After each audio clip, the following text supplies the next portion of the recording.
Guys, এখন আছি বাসুকীনাথ মন্দিরে। সকাল এখন 7টা বাজে, ভিড় প্রচুর।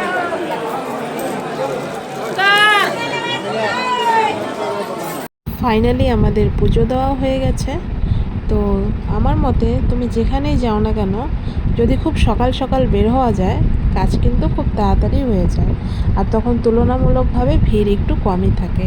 আর আমার মেয়েকে দেখো, নন্দী মহারাজকে জল দিচ্ছে। তারপর আমরা মন্দিরের বাইরে চলে আসছি। এখানে আমরা আচার কিনছিলাম।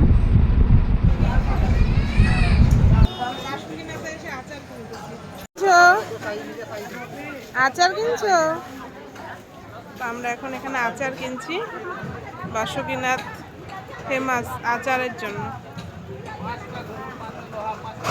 টেস্টি টেস্টি সব আচার আছে এখানে। দেখেই তো এখন খালি পেটেই জিভে জল চলে আসতেছে।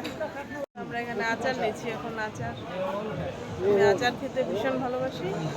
যেখানে এই আচারটা আমি মাস্ট কিনি।